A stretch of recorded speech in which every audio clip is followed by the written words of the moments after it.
Welcome to the deep dive. We take stacks of information and pull out the key insights for you. That's the goal. And today, we're diving into a case that, well, it really grabbed headlines recently.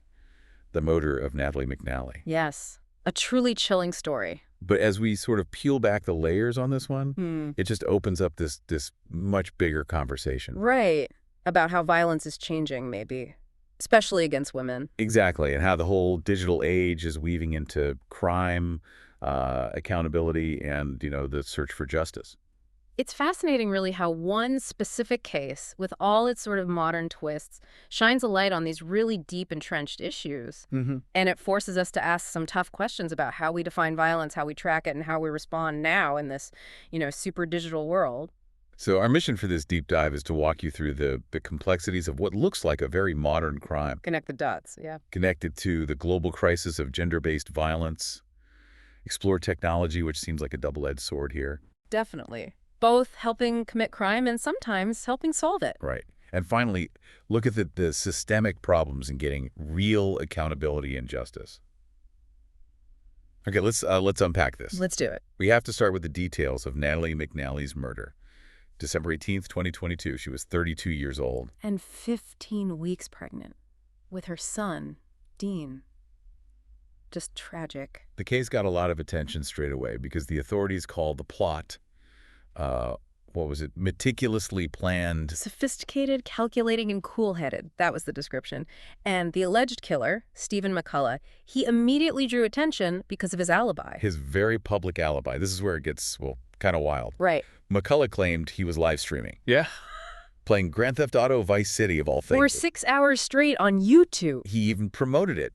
The Violent Night Christmas stream. And then told viewers he couldn't interact because of, quote, technical issues. Right. Technical issues. But, well, if we connect this to the bigger picture, that whole live stream, it was fake. It was his fabricated alibi. Fake how? Cyber experts looked into it. They figured out the footage wasn't live at all. It was pre-recorded. Pre-recorded? When? On December 13th and 14th, days before Natalie was murdered. Wow. Okay. That's quite the deception. Meticulously planned, like they said. And the evidence didn't stop there, did it?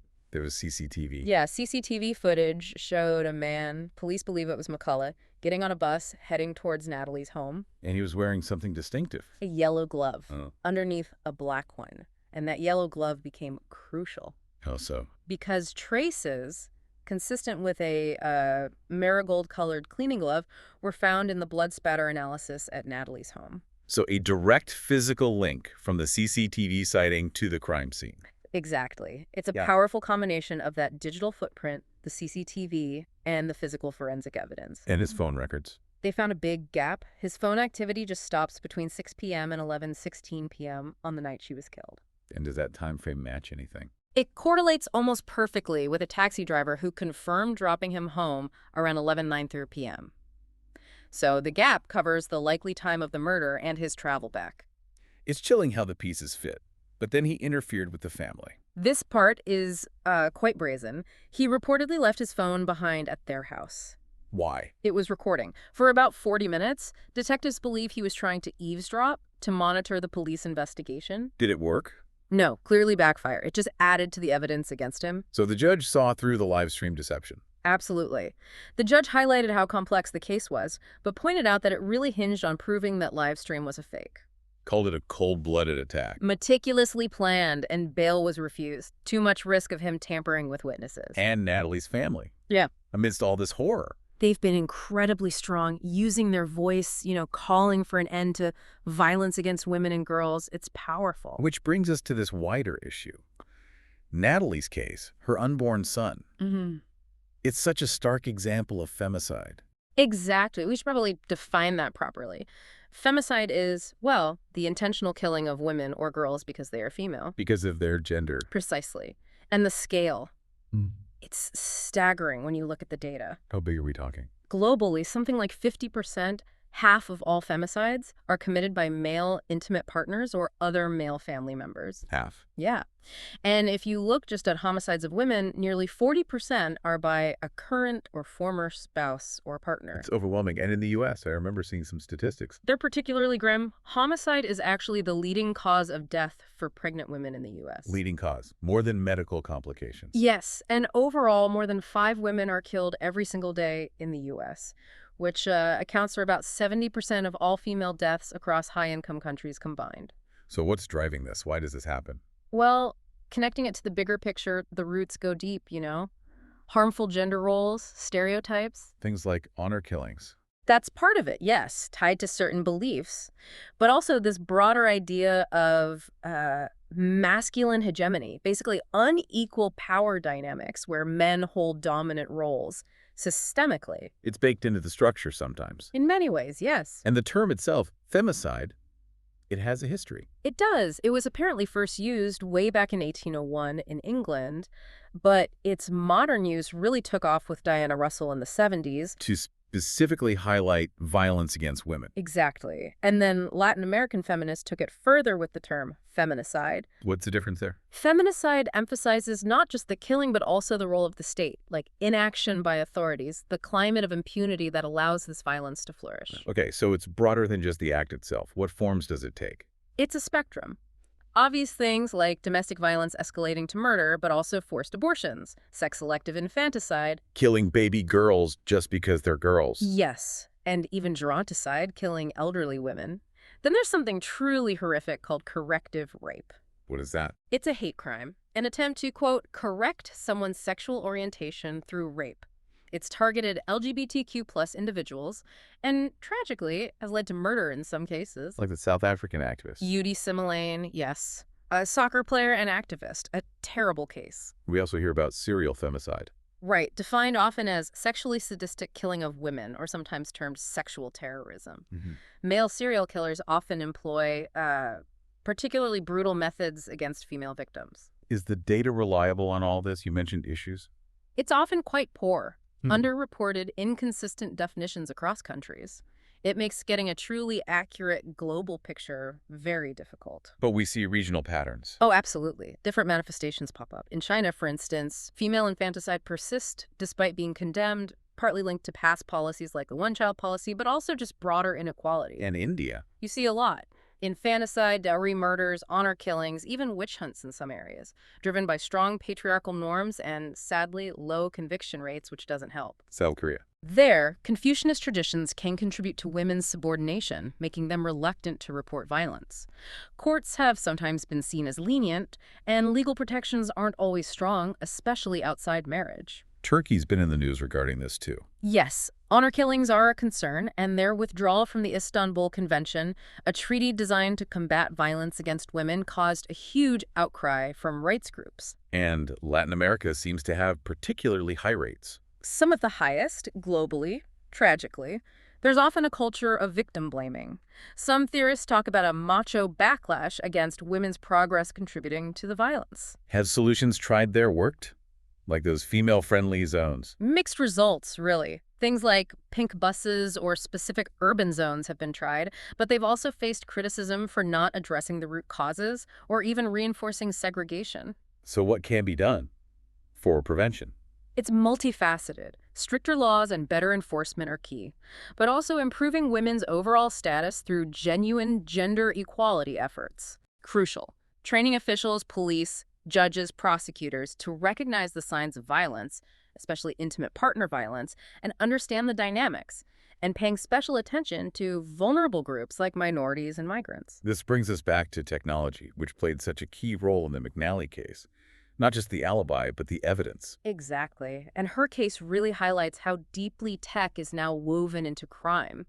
It's not just traditional physical violence anymore. We're seeing this rise in live-streamed crimes. Right? It's alarming. The number of instances is just growing. You mentioned 2008 to 2025, we've seen hostage situations, horrific mass shootings like Buffalo in 2022. Domestic violence streamed live, too. Yes, incidents in Columbus, Ohio in 2023, Waukesha in 2024, even stabbings like one in Tokyo just this year, all broadcast live. And sometimes it's bystanders doing the streaming. I remember that Vancouver Starbucks incident. Yeah, 2023, someone was stabbed, and bystanders were reportedly live streaming it instead of helping. It raises serious ethical questions, you know. Definitely. Why do people stream these things? Well, connecting it to the bigger picture, the motives vary. Sometimes it's clearly about terror, instilling fear, exerting control, like in war crimes or cyber terrorism. Other times, Maybe just notoriety, gaining viral attention, however disturbing the means. beyond the live streaming, tech enables other forms of abuse too, doesn't it? This idea of online violation. Absolutely. There's a whole spectrum now, from lethal femicide down to non-contact harassment, much of it happening online. So how does online violation compare to physical violence? What does it include? It includes things like revenge pornography, sharing intimate images without consent, a devastating violation of privacy and trust. And the impact lasts, right? It's not like a bruise that fades. Exactly. The impact can be perpetual. Once that content is online, getting it removed completely is incredibly difficult, sometimes impossible. It just keeps re-victimizing the person. And abusers can use tech to control from afar. Right. They don't need to be physically present. They can use tracking apps, spyware, social media, creating these virtual spaces for abuse, both public and private. Making the victim feel like the abuser is everywhere. It creates this sense of omnipresence, yeah. It's isolating, humiliating, and incredibly controlling. Is there data on how common this tech abuse is? There is. One UK domestic violence charity found 72% of people using their services had experienced tech-related abuse. Wow, nearly 3/4. And another survey by Women's Aid found 85% of women reported that online abuse from an ex-partner was part of a wider pattern. It happened alongside offline abuse, too. So it's often linked. Very often. But it's important to add, technology can also be a lifeline for victims. How so? They can use it to discreetly monitor a perpetrator's movements sometimes, gather evidence like screenshots of threats, or stay connected with support networks, family, friends. So it cuts both ways. Which brings us to tech as evidence in the justice system. Right. The flip side. Courts increasingly rely on digital evidence. CCTV, like in Natalie's case, phone videos, photos, social media posts. It's everywhere. But that presents its own challenges, doesn't it? Yeah. With fakes. A huge challenge. The rise of disinformation is one thing, but now we have deepfakes. Those AI-generated videos that look totally real. Exactly. And simpler shallow fakes, which are just cleverly edited real footage, both pose a massive risk to legal proceedings. How do you trust video evidence anymore? It could undermine public trust entirely. And cost a fortune to try and verify or debunk. Europol's Innovation Lab has specifically warned about how widespread deepfake tech is becoming.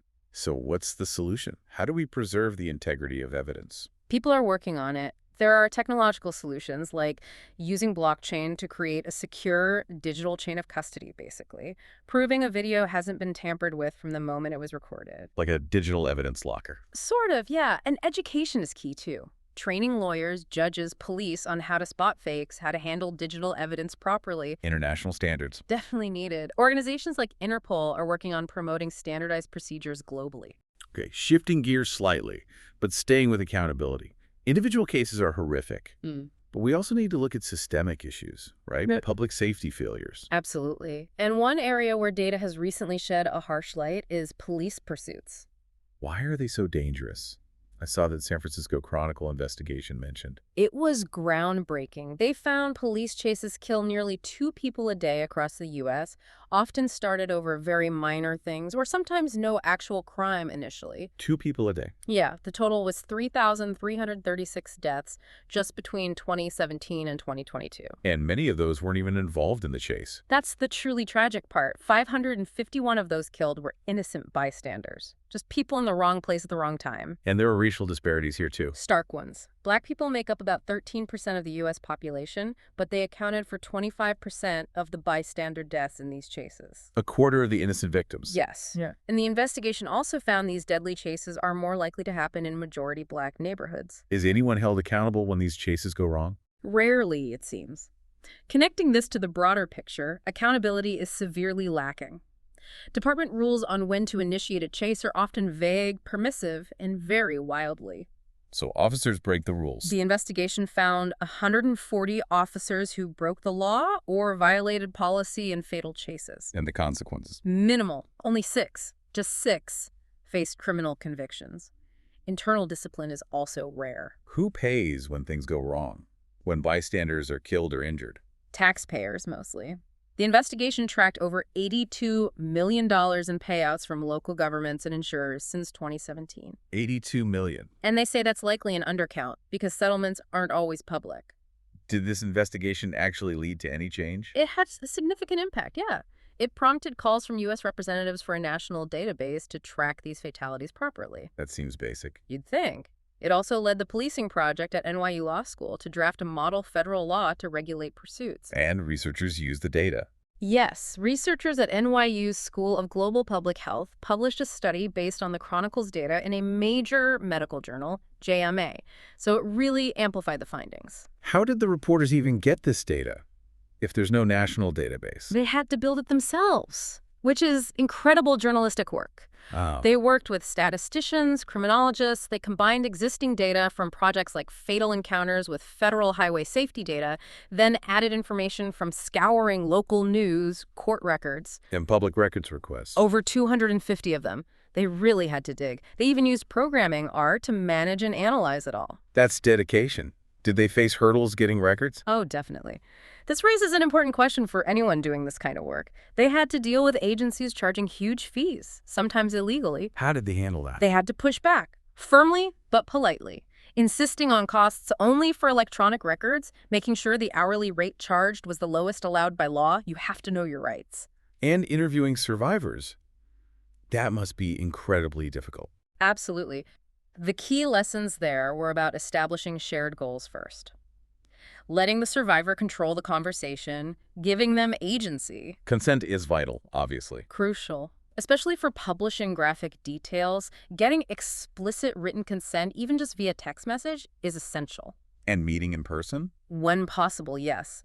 They found it often revealed really important, poignant details that might get missed over the phone or email. So we've covered a lot. From this one meticulously planned murder. With its chilling digital deception. To the global scale of femicide, the complex role of tech in crime and evidence. That double-edged sword we talk about. And these really troubling systemic failures in public safety and accountability, like with the police chases. What's really striking, I think, is how interconnected it all is. Individual acts, yeah, but also societal patterns, technology, institutional practices, they all feed into each other. They shape the whole landscape of violence and justice today. So what does it all mean for you, listening to this? What does it mean for justice when the tools that could expose crime can also be used to hide it? Or commit it in new ways. Right. And when accountability for systemic failures seems so hard to achieve. And maybe what's our responsibility as people who are now more informed about this? How do we navigate this world where crime and our digital lives are just getting more and more tangled? A lot to think about, some really critical questions to keep asking.